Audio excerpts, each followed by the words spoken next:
So this book is like all me. So I've put all of myself into this book, and these stories are really revealing. In chapter, what is it, chapter 6, I tell this story about middle school, and I'm walking home from school, and I get hit by this snowball. This kid throws a snowball at me, hits me smack in the back of my head, and I turn around and I start yelling and cursing, and it's Robert Johnson. Robert Johnson is a part of the Johnson clan in East St. Louis. Anybody who grew up in East St. Louis know that the Johnsons, you don't want to mess with the Johnsons, right? Everybody's got these families that live in their neighborhoods. And Robert Johnson was a little bit shorter than the rest of the family, right? So he was a little bitty dude. He was my age. I think we were like in the 7th grade. He was my age, but he was like half my size. And I turned around and I'm yelling and cursing, and it's Robert Johnson. And behind him are like 4 or 5 of his brothers, right? And I'm about to fight Robert and his whole family because he hit me with this snowball, right? So I'm cursing and he's yelling at me, and before you know it, it's a whole crowd of kids, like instantly, bam. It's like 100 kids surrounding us, edging us on. So I couldn't get out of this thing if I wanted to at this point. I got to fight, right? So, you know, we yell, we exchange words. There's a little pushing back and forth. And luckily, I had been walking with my brother and a couple other guys. They jump in and they basically stop the fight from happening, right? 2 things happened that day. One is Robert got a little credit from his family from, you know, being willing to hit an older kid with a snowball, right? He's tougher, right? I got credit because I'm willing to fight Robert and his whole family. So now I look really tough. But there's a bigger lesson that came out of it. And it's the lesson of chapter 6. It's called Flock Together, right?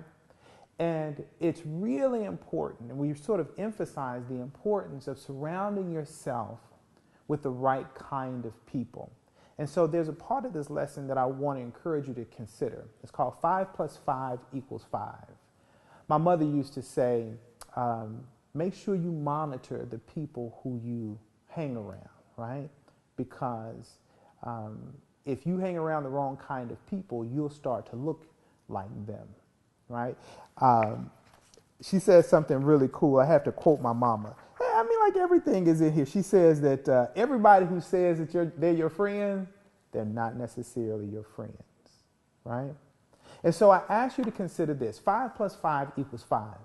The 5 people that you're closest to, that you hang out with, that you spend the most time with, and the 5 books that you read, that you consume over the next 5 years will have the biggest impact on where you are 5 years from now.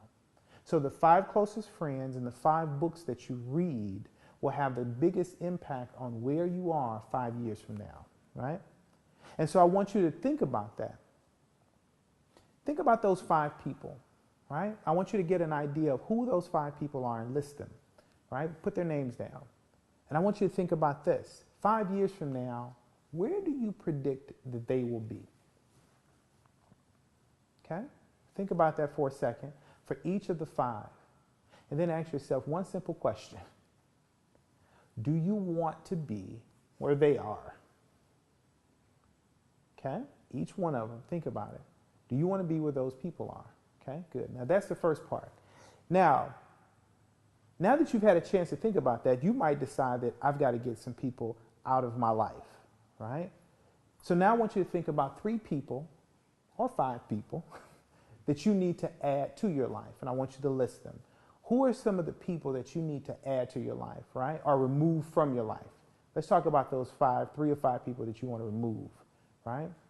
So there might be some people you need to take out of your life, okay?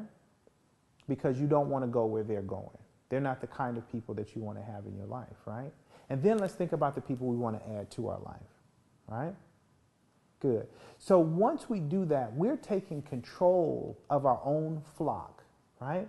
You've heard your mother, your grandmother say, birds of a feather flock together. That means that if you are a certain kind of bird, then you need to surround yourself with people who are like you. Because when we surround ourselves with people who are like us, they understand what our needs are. They understand what kind of person we are, and more importantly, they know where we're headed.